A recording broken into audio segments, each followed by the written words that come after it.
মাত্র পদ্মা সেতু পার হইলাম, একটা সাকুরা বাস পদ্মা সেতুতে আমার মোটরসাইকেল, প্রত্যেকটা বাইক, তারপর প্রাইভেট কার, বাস রে এমন ভাবে ওভারটেক করলো, সেটা আসলে কল্পনার বাইরে। আমি যদিও ক্যামেরাটা চালু রাখি নাই, ওই যে যাইতেছে সাকুরা বাস। আয় দেখি খেলি তোর সাথে, তুই আগে যাইতে পারোস নাকি?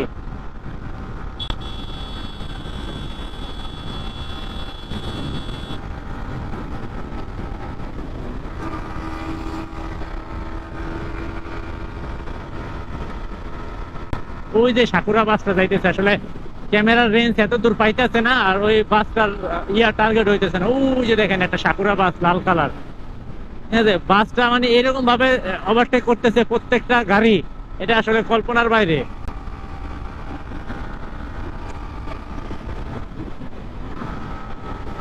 আর আজকে জায়গায় জায়গায় খালি বাস নষ্ট হইতেছে, কারণ কি?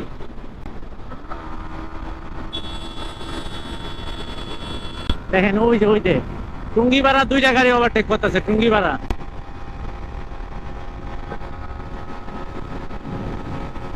এই টুঙ্গিপাড়া বাস দুইটা বাস ওভারটেক করলো, একটা সাকুরা বাস।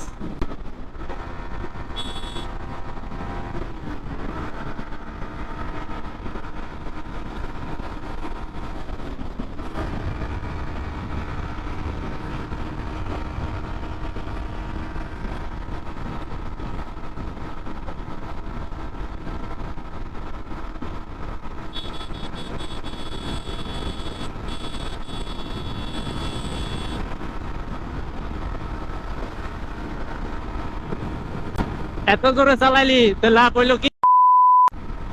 মুখটা খারাপ করা, বেশি জোরে পদ্মা সেতুতে না হলো শালা 140-এ টানছে, পদ্মা সেতু দিয়ে 140-এ টানছে এই বাসটা, সাকুরা বাস।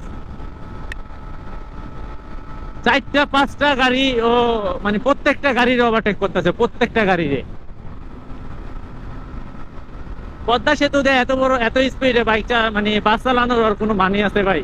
আসলে পদ্মা সেতুতে ভিডিও করলে অনেকে বলে যে আপনি ভিডিও করেন কেন, এই কারণে আসলে আজকের ভিডিওটা করা, যে ওর বাচ্চা লাইনের স্টাইল পদ্মা সেতুতে যদি এইভাবে হয়, দুর্ঘটনা ঘটবে না কি হবে?